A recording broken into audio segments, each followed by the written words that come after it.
Welcome back to our podcast The Badas. Hey guys, kali ini The Badas akan membawakan podcast dengan tema How can Z look for opportunities during a pandemic? Masih sama di podcast yang sebelumnya.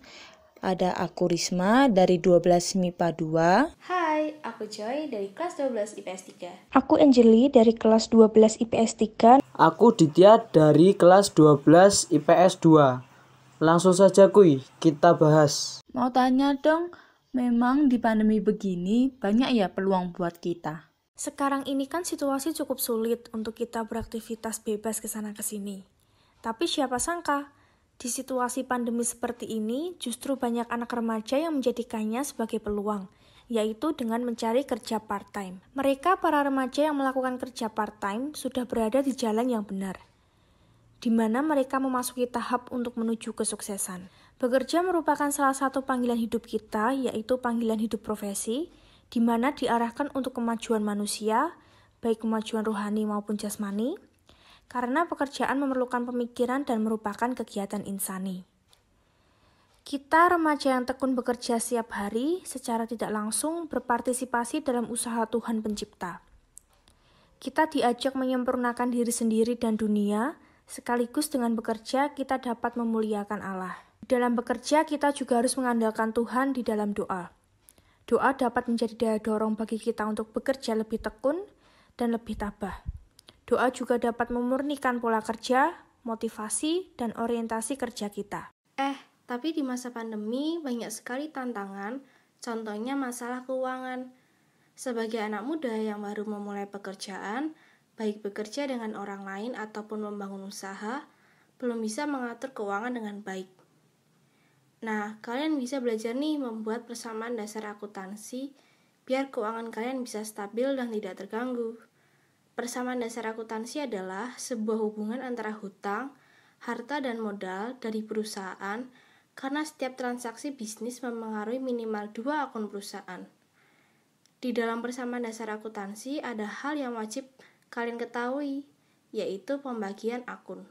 Akun adalah suatu formulir yang digunakan sebagai tempat mencatat transaksi keuangan yang sejenis dan dapat mengubah komposisi harta, kewajiban, dan modal perusahaan.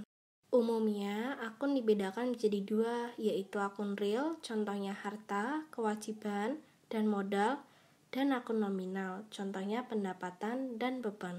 Harta dapat dikelompokkan menjadi: pertama, harta lancar, contohnya kas, surat berharga, wesel tagih, piutang, beban dibayar di muka, dan perlengkapan. Kedua, investasi jangka panjang, yaitu saham dan obligasi. Ketiga, harta tetap, contohnya tanah, bangunan, mesin-mesin, dan peralatan. Keempat, harta tidak berwujud, contohnya hak paten, hak cipta, dan goodwill. Kewajiban dapat dikelompokkan menjadi 2, yaitu pertama, utang jangka pendek, contohnya wesel bayar, utang usaha, pendapatan dibayar di muka, dan biaya yang masih belum dibayar. Dan kedua, utang jangka panjang, contohnya utang bank, obligasi, dan hipotek. Modal adalah selisih antara harta dan kewajiban dan merupakan hak pemilik perusahaan atas bagian harta perusahaan. Pendapatan dibedakan menjadi 2, pendapatan usaha dan pendapatan di luar usaha. Beban dibedakan menjadi 2, beban usaha dan beban lain-lain.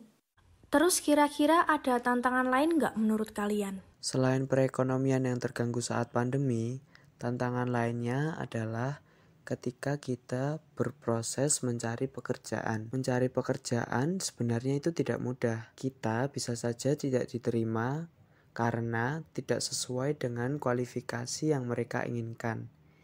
Dan kita juga perlu mengisi surat lamaran pekerjaan dengan benar.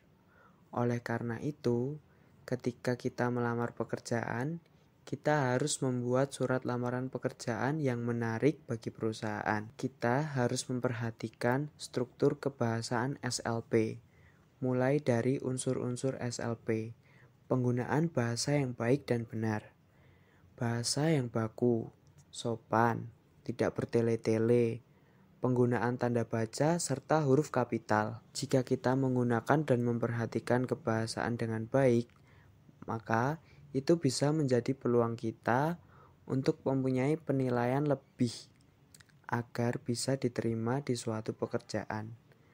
Atau juga bisa mengisi CV sesuai dengan diri kita yang nantinya dapat kita pakai untuk mempromosikan diri sehingga peluang kita semakin terbuka lebar. Nih aku kasih tahu salah satu contoh surat lamaran pekerjaan. Jika diperhatikan dengan baik-baik, ada beberapa bagian yang kurang tepat. Mari kita coba analisis. Pertama, kita tidak perlu memakai kata kepada ketika sudah ada kata YTH. Kedua, kata JL tidak boleh disingkat dan harus tertulis jalan. Ketiga, untuk penulisan kata nama, tempat tanggal lahir, jenis kelamin, pendidikan terakhir, alamat, nomor HP, email, ijazah terakhir, dan transkrip nilai tidak perlu menggunakan huruf kapital pada bagian awalnya. Keempat, kata fotokopi tidak perlu dipisah dengan tertulis fotokopi. Ini tadi adalah beberapa bagian yang kita analisis. Mungkin untuk kita remaja yang mencari pekerjaan harus teliti dan benar dalam penulisan SLP. Saat mencari pekerjaan, kita bisa menghitung peluang keberhasilan diterima di pekerjaan tersebut. Peluang adalah besarnya probabilitas atau kemungkinan berlangsungnya suatu kejadian. Misalnya, sebuah perusahaan swasta memerlukan 2 karyawan baru. Sebanyak 15 pelamar yang terdiri atas 8 laki-laki dan 7 perempuan mendaftar sebagai karyawan baru. Hitunglah peluang bila terpilih 1 karyawan laki-laki dan 1 karyawan perempuan. Pertama, menentukan sampel terlebih dahulu dengan menggunakan rumus kombinasi. NS sama dengan kombinasi 2 dari 15 sama dengan 15 faktorial dibagi 2 faktorial dikali 13 faktorial sama dengan 15 dikali 14 dikali 13 faktorial dibagi 2 kali 1 dikali 13 faktorial sama dengan 105. Selanjutnya menentukan NA. Karena masing-masing diambil 1, jadi NA laki-laki sama dengan kombinasi 1 dari 8 yaitu 8, dan NA perempuan sama dengan kombinasi 1 dari 7, yaitu 7. NA laki-laki dan NA perempuan yang dihasilkan tadi dikali menjadi 8 dikali 7 sama dengan 56. Selanjutnya menentukan peluang dengan rumus PA sama dengan NA per NS. Karena tadi NA dapat nilainya 56 dan NS 105, peluangnya menjadi NA per NS sama dengan 56 per 105. It's an opportunity. Downloading the LinkedIn app for working online, start it now. Saat ini, dunia terus berubah sebagai imbas dari perubahan teknologi yang demikian cepat. Kemajuan teknologi memungkinkan menciptakan teknologi baru. Ilmu pengetahuan dan teknologi, atau yang lebih dikenal dengan akronim IPTEK, merupakan suatu sumber di mana seseorang dapat mengelola dan menggunakan ilmu pengetahuan dan teknologi dalam kehidupannya. Pengembangan ilmu pengetahuan dan teknologi sendiri dibuat dengan tujuan untuk semakin mempermudah kehidupan manusia. Salah satu contoh pengaruh kemajuan IPTEK yaitu terlihat dari alat komunikasi yang kita gunakan setiap hari. Di zaman sekarang, hampir semua orang memiliki handphone.